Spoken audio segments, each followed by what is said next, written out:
Mana bu Beruniy MFIga kirib keluvdagi arkasi. Bu tomoni Pitletga Paxtazor MFIdan kirib kelasiz. Bu tomondan kelganda arkadan o'tasiz, o'tganingizda chap tomonda ko'cha bor. Shu ko'chadan 100 metr, 150 metr yurganingizda yana chap tomonga ferma ko'cha deydi. Birinchi ko'cha keladi. Chap tomonda uylardan 1, 2, 3-chi uy. Bu tomonidan Beruniy MFIning markazi. Bu tomondan keladigan bo'lsangiz, shu arkaga yetmaysiz. Arkaga yetmaganingizda o'ng tomoningizda ko'cha bo'ladi. Shu ko'chadan kirganingizda 150 metr chap tomondagi ko'cha, 3-chi uy. Toshkent viloyati Quychirchiq tumani Beruniy MFIda 8 sotixlik hamma sharoitga ega xonadonimiz sotuvga qo'yildi. Mana Ziyokor ko'chasi 3-uy. Ko'chalari. Bu ko'chada gaz, svet, suv, hamma narsa bor. Mana bitta xonadon egalari chiroyli gullar ekib qo'yilgan. Mana bitta artizan suvini ham olib kirib qo'ygan. Mana shu joyda tortib olsangiz bo'ldi. Ta'mir talab emas, zo'r holatda. Mana hovli qismiga kirganingizda burchatka qilingan oxirigacha. Mana manzarani qarang. Kirganingizda bu yoqda 4 ta xonasi, naryoqda 2 ta, bu yoqda 2 ta, jami 8 ta xona. Hozir xonalarning ichlarini kirib ko'rsatamiz. Shundoq kirganingizda mana bitta xonasi to'g'rida.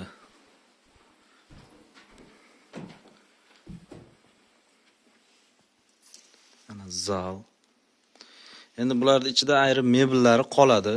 Xonadon egasi bilan gaplashsangiz o'zi tushuntiradi. Mana bu yoqda spalniy, bu yerda ham qaysidir mebellari qoladi.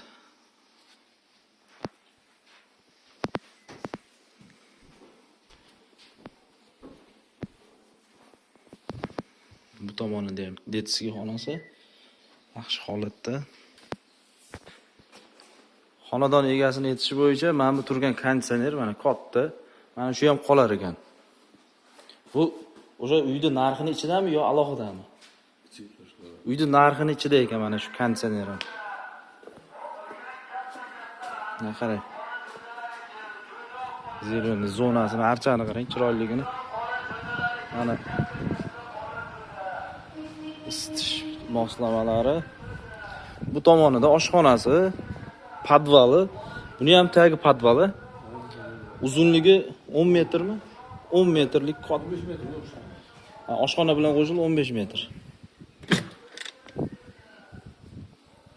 Mana.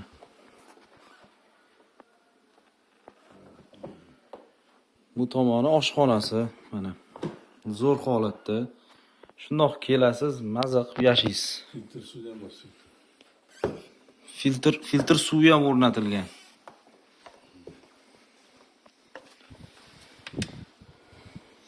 Bu joylar Toshkent shaharga Qo'yliqqa 35 kilometr. Ham yangi aeroport tushadigan joyga 15 kilometr ekan. Tak, bu tomonida ham 2 ta xonasi bor. Bu aytganda xonalari zo'r. Mana bu yoqda spalniy. Bu tomoni hammomi. Mana zapasnoy ichimlik suviga 1 tonnalik qo'yilgan. Mana bu yog'i kir mashina qoladi mana. Aristonlar o'rnatilgan. Bu yoq sanuzeli. Shundoq bu yoqqa xonaga chiqib ketaverasiz, 2 ta. Yotoqxonaga o'tib ketaverasiz.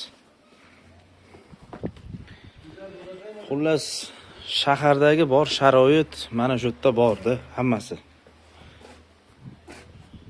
Mana bu yoqda oshxonasi, yozgi oshxonasi, o'choq, tandiri, bu kladovkasi, ham ekin ekish maydoni, katta ham emas, ixchamgina. Mana bu molxonasi, mol boqaman desangiz, tepaga o'zi bir 3000 tami pres ketsa kerak.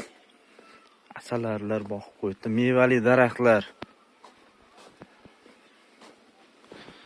Bu tomoni hojatxonasi. Xullas, joylashuvi juda zo'r joyda joylashgan. Akalarimiz shunaqa Toshkent viloyatidan xonadon izlab yurgan bo'lsangiz, mana shu xonadon aynan sizniki bo'lishi mumkin. Kelasiz, shundoq yashaysiz. Maza qilib. Mol boqaman desangiz, mana sharoitlar bor. Hozir kunda bu xonadonimizga so'ralayotgan narxi 90 ming AQSh dollari, yana kelishadigan joyi bor. Telefon nomerlari qoldiramiz. Kimga qiziq bo'ladigan bo'lsa, iloji boricha shu yerga kelib, joyida o'zingiz ko'zingiz bilan ko'rganingiz boshqacha. Kadastr xat hujjatlari hammasi joyida. Hech qanaqa muammo yo'q. Ham uyimizni hammasi shu ko'rib turganingiz, hammasi pishganishdan qurilgan. Oynalar akfa qilingan, zo'r holatda turibdi.